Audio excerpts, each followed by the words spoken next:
रोजगार की मांग को लेकर आंदोलन कर रहे कोविड स्वास्थ्य सहायक आज से फिर भूख हड़ताल पर हैं। CHA संघर्ष समिति के अनुसार 51 अभ्यर्थी एक साथ अनशन शुरू करेंगे। रोजगार की मांग को लेकर अभ्यर्थियों का आंदोलन आज 85वें दिन जयपुर के शहीद स्मारक पर जारी है। CHA अभ्यर्थियों का कहना है कि जब तक उन्हें संविदा कैडर में शामिल नहीं किया जाता तब तक उनका ये आंदोलन जारी रहेगा। 1 अप्रैल से चल रहे इस प्रदर्शन में अब तक कई राजनीतिक संगठनों, विधायकों और सांसदों का समर्थन मिल चुका है। वहीं महापंचायतों से लेकर जनप्रतिनिधियों को घेरने की रणनीति के साथ साथ सरकार के प्रतिनिधियों से वार्ता तक हो चुकी है, लेकिन अभ्यर्थियों के रोजगार की मांग अब तक पूरी नहीं हुई है। ऐसे में एक बार फिर से अभ्यर्थियों ने अनशन का सहारा लिया है, क्योंकि आंदोलन की शुरुआत अनशन के साथ ही हुई थी और जनप्रतिनिधियों ने रोजगार फिर से दिलवाने की बात कहकर जूस पिलवाकर अनशन तोड़वाया था। संघर्ष समिति के रवि चावला ने बताया कि अब सरकार के प्रतिनिधि अपने वादे को भूल गए हैं, जिसे करीब 28,000 अभ्यर्थी बेरोजगार होकर आंदोलन कर रहे हैं। अब उनके परिवार पालने की नौबत आ गई है।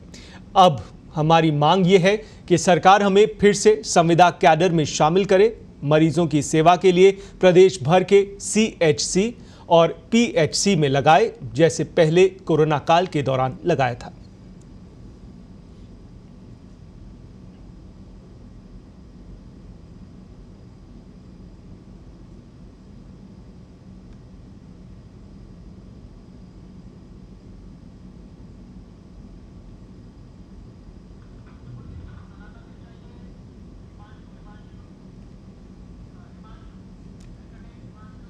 और इस खबर पर और अपडेटेड जानकारी ले लेते हैं। सहयोगी हिमांशु जयपुर से फोन लाइन पर जुड़े हुए हैं। हिमांशु, 85 दिन गुजर गए, अब तक मांगे नहीं मानी गई हैं, आंदोलन लगातार जारी है। क्या कुछ रुख अब CHA अभ्यर्थियों का बना है? आगे किस तरह से आंदोलन चलेगा अभी?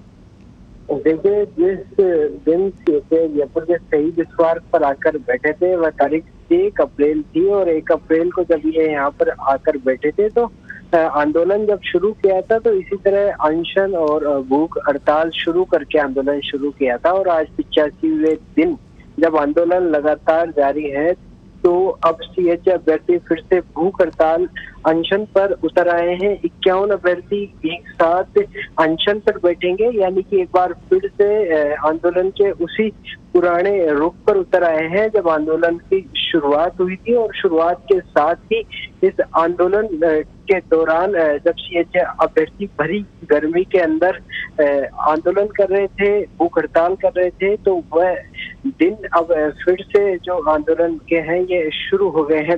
इससे पहले CHA अभ्यर्थियों ने जब भूख हड़ताल करी थी तो जनप्रतिनिधि वहां पहुंचे थे और उन्होंने भूख हड़ताल को जूस पिला करके तोड़वाया था। कई अभ्यर्थियों की तबीयत खराब हुई थी और तबीयत खराब होने के दौरान जब लगातार अनशन चल रहा था तो जनप्रतिनिधियों ने जूस पिलाकर ये कहा था कि आपकी मांग जो है सरकार तक पहुंचाई जाएगी, सरकार को ये बताया जाएगा कि आपकी क्या मांगे हैं, लेकिन और रोजगार देने का आश्वासन दिया था। लेकिन आज 85वां दिन है और 85वें दिन भी अभ्यर्थी जो है बेरोजगार है। ऐसे में एक बार फिर से जो है आर पार की लड़ाई लड़ने के मूड में कोविड स्वास्थ्य सहायक आ गए हैं और जो 85वें दिन है उस दिन भी आंदोलन जारी है। इससे पहले महापंचायत हुई, जनप्रतिनिधियों को घेरने का प्रयास किया गया। जहां जहां जनप्रतिनिधि सभा कर रहे हैं, जन सुनवाई कर रहे हैं, वहां CHA अभ्यर्थी पहुंचे। यहाँ तक कि PCC मुख्यालय तक अभ्यर्थी पहुंचे और वहां भी जो है इनकी नोकझोंक जो है जनप्रतिनिधि से हुई। और जो सरकार के प्रतिनिधि हैं, जो सरकार के आला अधिकारी हैं, उनसे इनकी वार्ता हुई, लेकिन वार्ता में भी कहीं कोई सहमति नहीं बनी। अब ऐसे में अब जो है प्लान बनाया जा रहा है CHA अभ्यर्थियों की ओर से कि अगले माह में सिविल लाइन्स की ओर कूच किया जाए, CMR को घेरा जाए। लेकिन इससे पहले जो है ये भूख हड़ताल करके एक बार फिर से जो है सरकार के प्रतिनिधियों पर सरकार तक अपनी आवाज पहुंचाने का प्रयास कर रहे हैं। जी, सरकार के प्रतिनिधियों तक आवाज़ पहुंचाने की कोशिश CHA अभ्यर्थी कर रहे हैं। शुक्रिया। फिलहाल के लिए हिमांशु सहयोगी बता रहे हैं कि आज से एक बार फिर से नए सिरे से, यानी कि जो धरना प्रदर्शन चल रहा है पिछले 85 दिन से, अब एक बार फिर से भूख हड़ताल शुरू कर जा रही है।